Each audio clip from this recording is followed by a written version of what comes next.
Okay, welcome everyone to another episode of my Fearless Media podcast, where I discuss the future of media, entertainment, and tech. My name is Peter Csathy, of course, who's going to give you a guided tour with my great guests that I always have. And we try to dig deep into kind of the issues of the day, but stay tech forward, like where things are going. And today I'm being joined by Michael Gord, who's the co-founder and CEO of GDA Capital and co-founder and COO at Metaverse Group, among other things. As I looked at your LinkedIn bio, it's like there's a nice long list of things that you're actively involved in. So I want to learn about all those things. So welcome, Michael. Thanks, Peter. And where are you today? I am currently in Toronto. Okay, Canada. Gotcha. Great city. How about yourself? I'm in San Diego. Cool. Yeah. So Michael, tell me just a little bit about first yourself, and then help me understand GDA Capital and what the focus is, and also Metaverse Group and what their focus is. And then we'll go a little bit deeper than that. So give me your short form journey. Oh, come in. Huh. So yeah, I've been focused on blockchains for just about the past decade. I had the good fortune of seeing the Wired article in 2011, Bitcoin has gone to $30, that went into the blockchain and why it was noteworthy and why I should care. So I spent the next few years kind of working to create adoption in Canada and on university campuses. And then after I graduated, I started initially working with Fortune 500 companies and governments, helping them adopt blockchain technology, and then focused on taking new digital assets to market. Right now, my ecosystem on the investment side, we've got about 50 portfolio companies, so we're pretty active investors into blockchain technology companies. And on the services side, we have a public offering business, so for digital assets, as well as on the traditional stock markets. We just did our first SPAC. We have a trading business, a lending business, fixed income business, and an asset management business that we're starting. And then in the NFT category, I started Metaverse Group, as you mentioned, which I'll provide a bit more context in, as well as NFT Basel, which is a boutique NFT marketplace focused on investment grade NFTs, and a company called The Rare Store, which is focused on providing a white label NFT marketplace to brands. But specifically, Metaverse Group is vertically integrated in the metaverse real estate market. So we buy metaverse land assets, build experiences, and manage those experiences to generate cash flows. And then we're creating investment assets so that investors can get exposure to the metaverse real estate / land market as well. Okay, gotcha. There's a lot there to unpack. So first of all, you've been involved in blockchain related opportunities for a decade now, right? About 10 years. Yeah, about 10 years. When did you make your first investment, and what was it? 2013, 2014, started buying Bitcoins. And what got you into that point in the first place? Like, what attracted you to blockchain technology and being so early into Bitcoin? Global ability to move value internationally instantly for free. The ability for anyone and everyone to be able to have a essentially Swiss bank account, secure bank account on their phones, bring everyone into the global financial system. So I was just pretty convinced that it was better technology than banks were providing and was going to be adopted eventually. So I wanted to help with that adoption. Got you. And you mentioned GDA Capital, and then Metaverse Group, and Metaverse, as you described, which is fascinating, the first vertically integrated real estate company focused on the metaverse economy. How do you spend your time amongst your various opportunities? How would you, like, if you have a full 100% pie on a daily basis, how much of that pie is devoted to the Metaverse Group and GDA Capital and other things? Spending quite a bit of time taking new digital assets to market. I'm spending quite a bit of time on managing investments, and I'm spending quite a bit of time on helping brands get exposure to the metaverse. And the metaverse is one stack, like one category distribution channel, you could say, for blockchains, or for any enterprise or any blockchain technology company it's, you know, if you're going into the internet, then you'd want to have a website, you'd want to have a social media, you'd want to have someone focus on search. So, and then obviously other categories. The metaverse is one blockchain category, one distribution channel. So. Got it. Yeah, exactly. Like that's the way I think of it too. And so now let's get into the area that Metaverse Group is really focused on, which is creating these economies in the metaverse and virtual real estate. And so kind of focusing on that a little bit. First, if you could lay out the ecosystem as it is, like the biggest players who are in that world. Yeah, so I guess in the NFT / metaverse world, you can kind of split the market broadly into two categories: land / real estate, and everything, all collectibles that might be in the land or real estate. In the land side, there are 4 initial metaverses that came to market: Decentraland, Sandbox, Somnium Space, and CryptoVoxels. And now there's a few dozen other ones that have come to market in the past year. Decentraland is still the most established, the biggest one. Is that correct? Yeah, has the most users. Okay. And I would kind of compare a metaverse to a website. Each metaverse will have a different unique value proposition.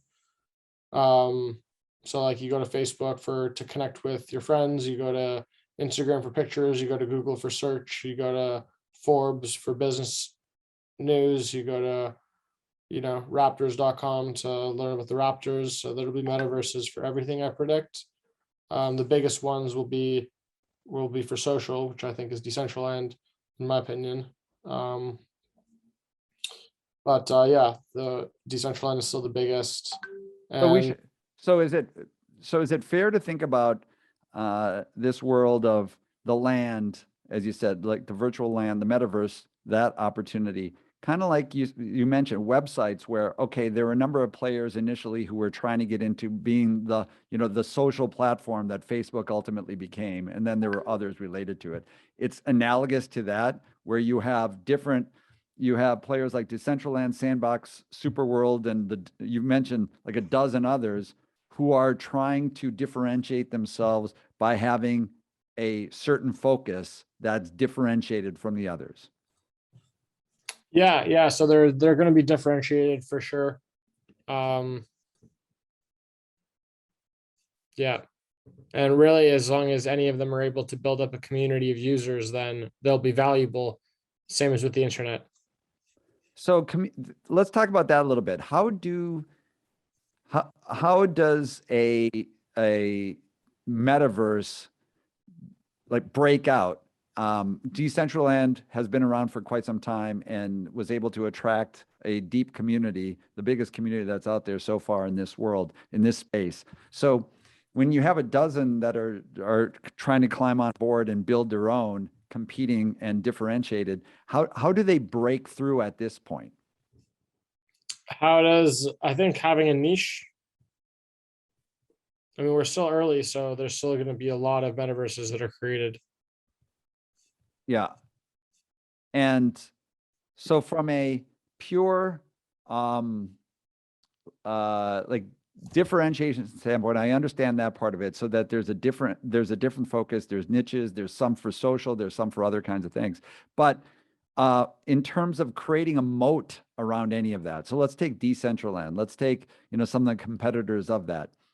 You've built your community. Once you're in the community, what are the ongoing benefits and value that the members are buying? First of all, tell us a little bit about the entry and how somebody enters to become a landowner in Decentraland and some of these other places, and then the ongoing benefits of being a landowner in the virtual space. So anyone can become a landowner. The floor price for a parcel is about $15,000.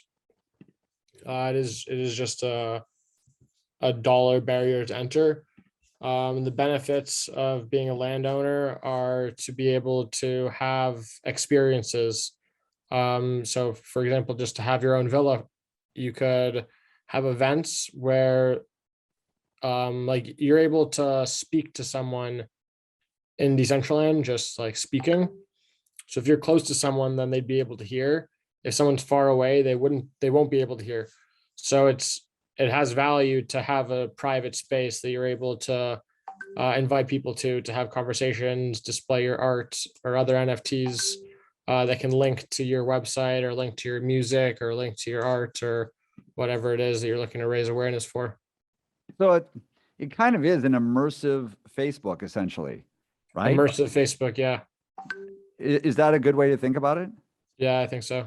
Okay, so if somebody, because there are a lot of doubters who are out there who, okay, you're buying into this. In Facebook, you didn't have to buy into it; it was advertising supported. So you're able to establish your identity or your profile in a certain way. You're not buying into anything. In Decentraland, you have an immersive Facebook essentially, and you can create your own little worlds, but you're buying into it for a minimum parcel of $15,000. So the trick there is to have a continuing value or benefit of some kind. And that's either the social element of drawing people in, but I think you mentioned there's also the monetization elements that are within any of these lands. And so yeah, so I think essentially you're pre-buying advertising space. You're betting that these worlds might become the next Facebook or the next LinkedIn or the next Instagram or the next cats.com even, right? Like if you're a cat company, it might have value for you to have pre-bought real estate on the cats.com website. It might not be as valuable as to own real estate on the facebook.com website, but it is valuable nonetheless. And using that example, a metaverse focused on cats, which might sound frivolous, but if there's a billion users of the metaverse instead of a million users of the metaverse, which is where we're headed, then a metaverse for cats might be big business. But yeah, in the internet age, it wasn't possible for you to sell real estate of your website. So you had to sell advertising space. That was the only way to monetize. And that's why the entire internet today has been built around advertising eyeballs, which has also led to a lot of bots. NFTs are just a new, and the metaverse is a new, in my opinion, better way of doing commerce online and connecting online. And well, okay, so there's a minimum parcel of 15,000, let's say, in Decentraland. So the way you're buying into this world that has a limited number of parcels, you're able to acquire one of them or as many as you want. You build your social presence within that metaverse. You create commercial opportunities in them. But what is the staying power special sauce to that investment so that all of a sudden Decentraland doesn't just get marginalized because something else becomes a certain flavor at that time, and then the next one, the next one, the next one? Yeah, so there's a lot of islands in the Northeast US. There's only one Manhattan, and there's a lot of islands in the southeast of China. There's only one Hong Kong. And the reason why New York's New York and specifically Manhattan's Manhattan and that Hong Kong's Hong Kong is because there's been centuries of individuals and businesses that have been building in Manhattan so that you walk around the streets of Manhattan and there's experiences everywhere, and vice versa in Hong Kong. Although there are a lot of other islands around, real estate in those islands is is not necessarily going to, it might increase in value, but it's not Manhattan, and it won't be Manhattan because Manhattan has just had a massive head start in building. So it's the same thing for metaverses. A metaverse that has a bunch of participation is going to continue to have participation as a result of there being so much built in it and so much value that's been added to it. A new metaverse might pick up a niche, and people might build on other islands in the Northeast or in islands in the southeast of China. So you might identify an opportunity for there to be the next Manhattan, and you might want to invest there. But that doesn't mean that you shouldn't also want to invest into Manhattan if you're a brand looking to get exposure. It's just a question of which city do you invest into. And so you yourself and your firm invest in multiple metaverses, essentially. Yeah, so we have a portfolio of 8 figures of metaverse real estate. So how do you look at the different investment opportunities and make your decisions? Same as in the traditional real estate market. So you can kind of see the value of you can transparently see the value of other transactions in neighborhoods. Mm-hmm. You can see the value of the public value, like at least what the intent, what the sale price, other parcels or estates look like, or are being sold for, or being offered to the market to, at least nearby. You can kind of remove outliers on either side there. And then you can put premiums if it's beside exciting things, or if it's beside roads or districts or Genesis plazas. So you can kind of come to a fair market value per parcel of different neighborhoods in each world. And then after considering that, we want to definitely be investing where we see immediate arbitrage in terms of the value that we're able to get it for and what we perceive as fair market value.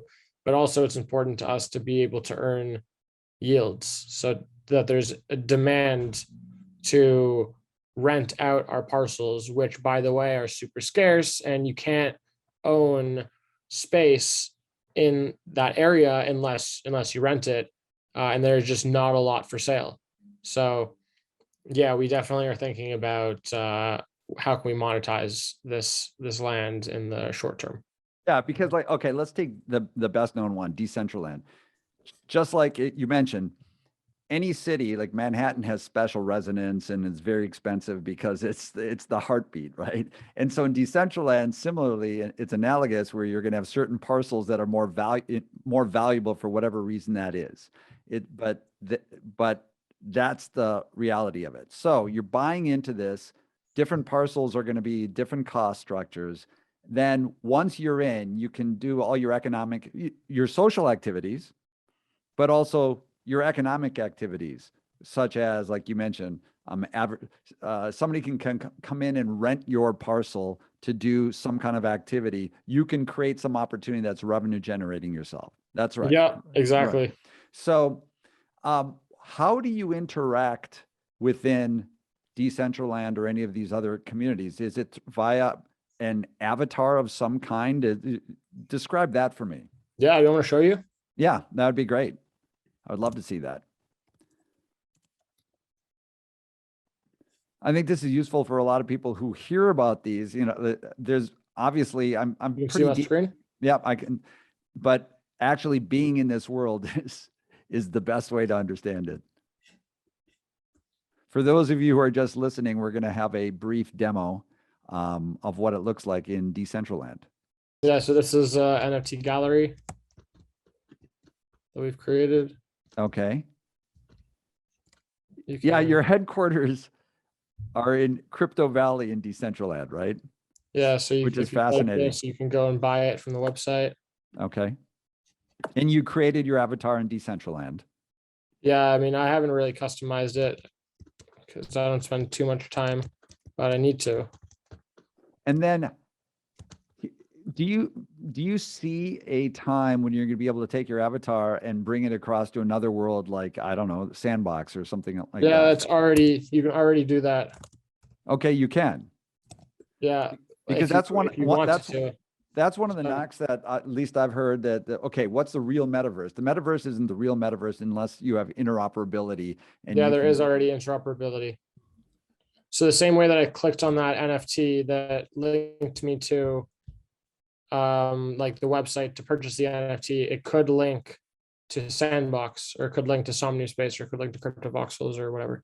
Okay, so that's all real and happening now. Yeah. Interesting. And so for somebody who is making an investment, what are the ways that they can monetize right now? We talked about some of them, but is there anything else that I'm missing? Casinos, clothes, arts, offices, music festivals, tickets. It is just a new world. So this is a stage that we've built. See, it's the rare stage. See, Kraken is advertising.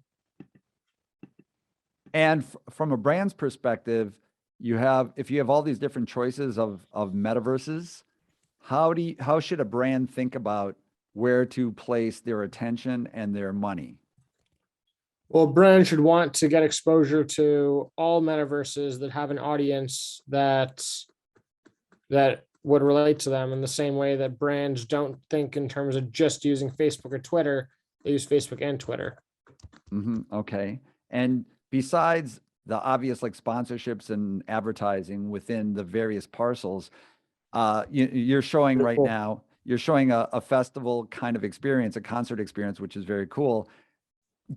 Have you had any outside like third parties coming in that are, I don't know, the Coachellas of the world or whatever, who are starting to actually create these kind of ticketed experiences in Metaverse? Can you give an example? Well, we're doing a Metaverse, or Decentraland is doing a Metaverse Fashion Week on our lands.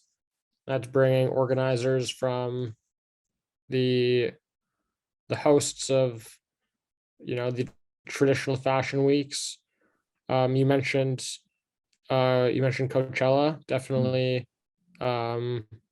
many of the music festivals we've spoken to about doing Metaverse activations. Have there been any activations yet? There was just one for the Australia Open. We've had concerts in the Metaverse with Dylan Francis, Blondish, Fuck Render, Paris Hilton's played, Dylan Francis, I already said Dylan Francis, Deadmau5 has played. We've had artists in the Metaverse. So you can see this is Crypto Valley, this is our office.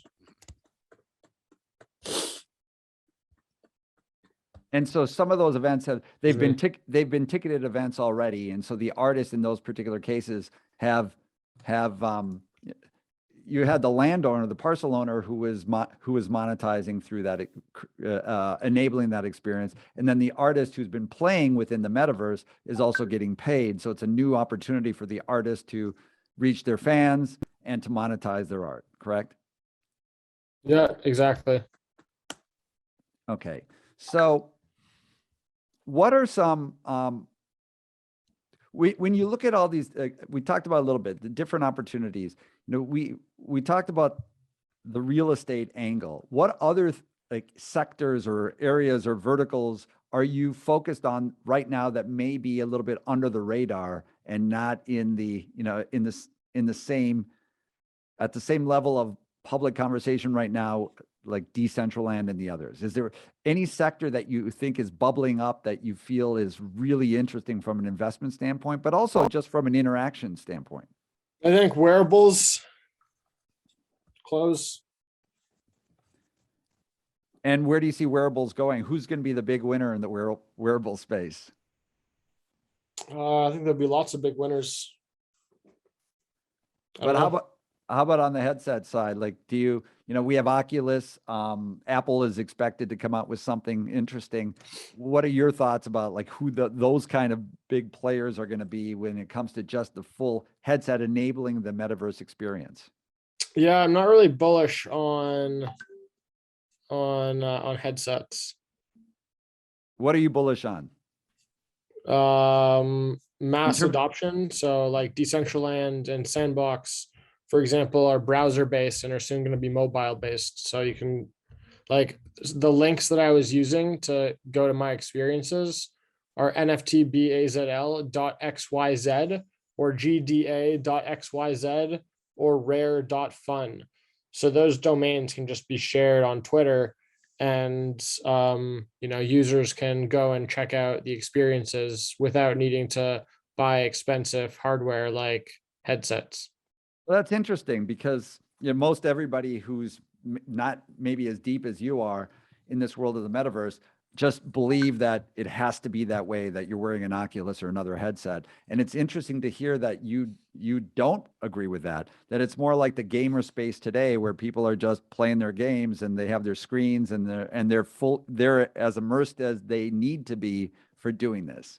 Yeah, the future is immersive, but it's not going to be mass adopted in the next few years because it's going to be too expensive. So browser and mobile is what's going to be adopted first by the masses, at least. Yeah, gotcha. And so before I end this one, give me a couple companies companies to watch and that people should check out there that you just think are doing really interesting things in the world that you're focused on. Yeah, so I'll shout out tokens.com. They're the parent company of Metaverse Group now, or they own about 70%. It's the only public company in the world that holds public metaverse assets on its balance sheet. So that one's interesting. I think Liquid Avatar, it's also public. They're launching a new metaverse called Aftermath Islands, which I think also is pretty interesting. And they're the first public company that's going to be doing their own public metaverse. What else?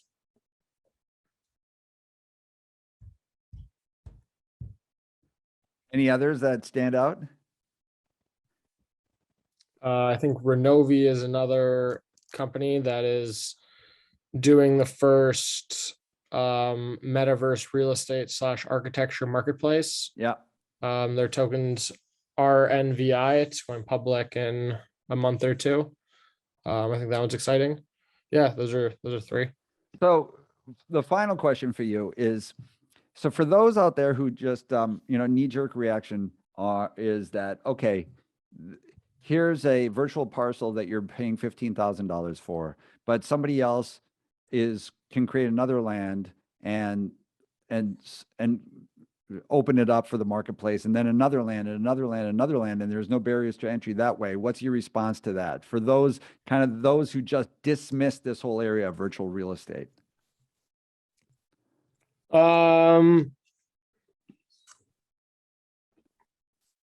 What exactly was your question?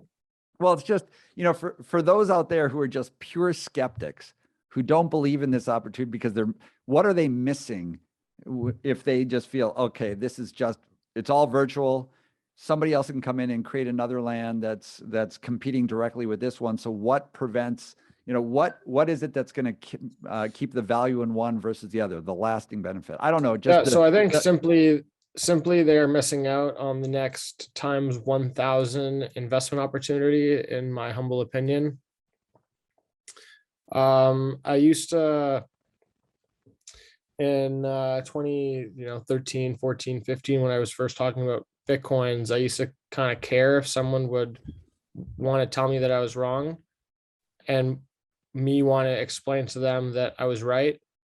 And I've learned that it's not a great use of your time to if someone's trying to tell you you're wrong, and is not listening to the facts, that they're for sure going to participate in, like, a hater of Bitcoins is going to end up being a Bitcoin user. It's just a matter of time. And now that's pretty clear. And any hater of the metaverse is going to be a user of the metaverse as certainly as they're a user of the internet today. So if someone doesn't believe that, then they're just not looking at the adoption, like the facts. And it's not really worth my time to convince them that I'm right. Just by the numbers, Decentraland grew from 15,000 users to 600,000 users last year. That's a times 40 growth. networks have a doubling effect, so they don't grow at the same speed, they grow faster. And the individuals and brands that are joining the metaverse right now are celebrities and multinational organizations. So, the earlier that you adopt the metaverse, the more likely you are to be positioned well in it.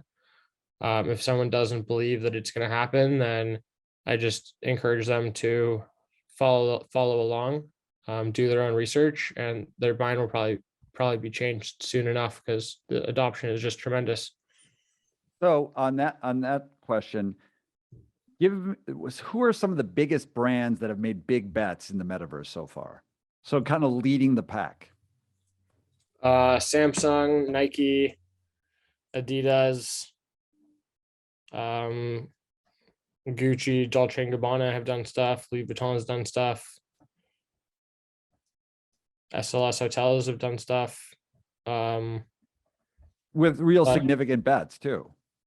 With all pretty significant bets. Yeah. Facebook, I mean, did the biggest rebrand in the history of the world, rebranding to Meta. What do you think about that? I think that Facebook is going to lose the metaverse race, but I think it's, at least they're on trend. That's good. Yeah. Microsoft acquired Blizzard for $69 billion or some crazy number. So there's a reason. That type of money is splashing around. It's going to be adopted. It's just a matter of time. Well, very good. Listen, I appreciate the time. I wanted to learn more about it, and that was very helpful to me. And I think that a lot of people out there are going to find this to be really interesting as they kind of are reflecting upon whether they're the bears, the bulls, and so appreciate the time. Awesome. Thanks for the time as well. Yeah, good to see you. Thanks for listening.